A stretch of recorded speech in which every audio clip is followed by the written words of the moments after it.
Hi, Melanie. Let's take a look at this new set of essays. Computer education compulsory. Is it necessary or will they learn these skills naturally? Let's see. Computer literacy is viewed as extremely essential skills. Well, it's one skill. So computer literacy is viewed as an extremely essential skill. And I don't know about this too, extremely essential. So it's either essential or it's not. So it's an absolute adjective, so you don't really need to put the extremely in front of it. It just sounds kind of strange. So let's try it one more time. Computer literacy is viewed as an essential skill in contemporary society, and therefore the majority of schools provide, present tense, computer-related programs as a compulsory course. Although I recognize that students could gain computer knowledge by accessing technology, get rid of the two, in their normal life, I believe it is more beneficial for pupils to learn computer skills via a compulsory course. Okay, fine. All right, fine. So you're saying, yes, I understand they can, but this is better. Okay, it's fair enough. There are a myriad of merits about making computer education A required, not as, but A required subject for young learners with an S. To begin with, it could make sure all students whatever their socioeconomic backgrounds, could receive computer education equally. To illustrate the ubiquity of the internet in the world makes, you need an S, computer skills become an indispensable ability. However, young students who were born in a low-income family could not afford pricey technological devices and have fewer opportunities to acquire digital skills. However, a compulsory computer course plays a key role to help them develop skills, not skills of computer, but computer skills is what they're called.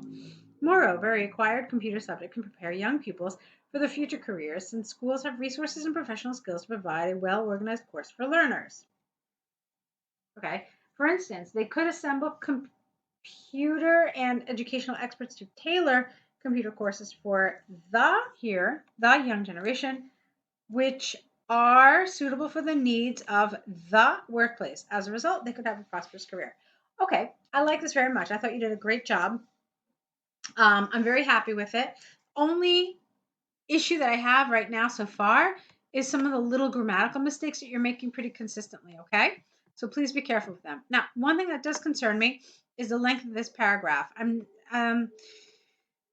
You've got this one, which is really long, and this one is about half the size, and so that's kind of a red flag for me. It makes me wonder, well, you're not covering all parts of the task equally. Why is this happening? So you have to be careful with that because that's a hallmark of a band 6. But let's see what you wrote. People could acquire computer skills via utilizing digital gadgets. Okay, you want some sort of contrast here. You want in contrast or a however or that being said, something like that to show that you're now talking about how people can learn these skills through just their practical everyday interactions. All right, so however, those self-learning skills are insufficient to manage the computer-related problem. For example, a plethora of people who use digital devices every day but have no idea. All right, you've got a problem with your grammar here. Look, for example, there are a plethora of people who use digital devices every day but have no idea about how to cope with a frozen computer with correct means, okay? Without the A here. Furthermore, due to lacking correct computer-related knowledge, they easily fall into a trap of digital fraud, such as linking to a phishing site, usually their PH, that exposes their personal data and property to risks. Okay. In conclusion, the young generation could gain computer skills by interacting with technology in their daily life, but they are limited and unprofessional to resolve problems. Therefore, I support that making computer courses not as a compulsory subject at schools could help every young pupil to gain correct and practical computer skills that make them have a competitive edge on the job market. All right, so all right, let me see. I like this. I like this a lot. However, there are a couple things I would change. First of all, I already told you about your grammar. I want you to be careful. So what you've got here is your concession paragraph, and I'm okay with it, but I really think that this should have come first because this is the side that you don't support. So it makes a lot more sense for you to talk about this and then talk about the side that you don't support and explain why you don't support it, and then you leave your strongest paragraph to the end. That is the more logical way of organizing your paragraph. So get into the habit of doing that. First, you talk about the side that you don't support or that is weaker, and then you leave the stronger side for the end. Okay? So nice job. I want you to really watch out for some of the grammar. I want you to aim for higher accuracy. Let's take a look at your task one. All right, so let's see what you said here. Okay. The pie chart illustrates the four leading reasons. No, let's try it again. The pie chart illustrates the four leading causes of land degradation in the whole world, and the table compares the proportion of land degradation. Let's see, the proportion of land degradation. This is awkward. That is contributed by these reasons in three areas. And that's not really the clearest way to say this. Let's see. Four leading reasons, and then what does the table show? The table shows the proportions of three causes of degradation in three different regions. Okay, so that's all you have to say. Overall, not overly grazing, but overgrazing. So overall, overgrazing, cultivation, and deforestation make up the majority portion of land degradation globally. Europe encountered the most serious risks of land degradation in all three regions from 1990 to 1999. Okay, fine. Just be careful with the grammar again. Overgrazing constitutes the largest percentage of land deterioration at, not to, at 35%. This is followed by deforestation and overcultivation at 5 and 7 less, respectively. By contrast, the figure for the undefined other category was only 1/5 of the figure for overgrazing. Good, I like that, and I like this expression, the figure for the undefined other. That was nice. Almost a quarter of land was degraded in Europe, and 9.8% of land degradation came from deforestation. What are you saying here? The figure is the highest of the three areas. Which figure? This figure? Let me see. Or maybe you meant deforestation. So I'm a little confused here.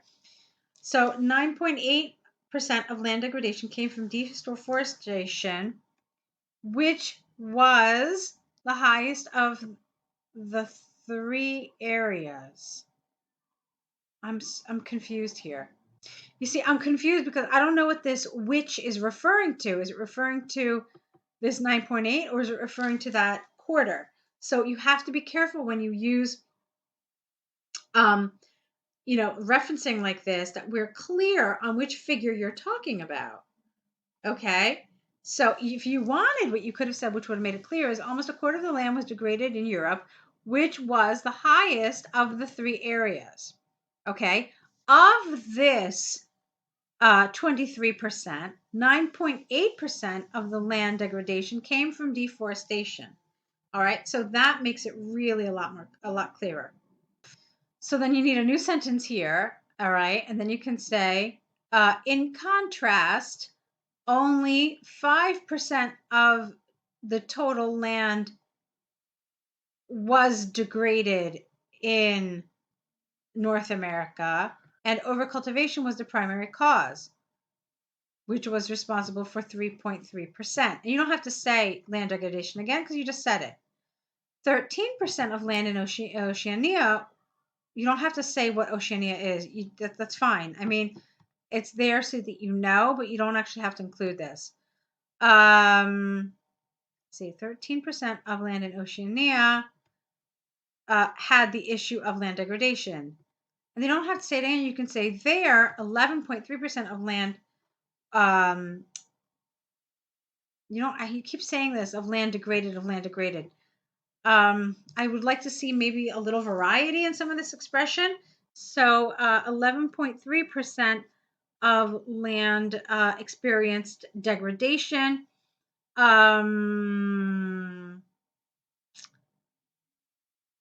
Almost all of which was due to overgrazing.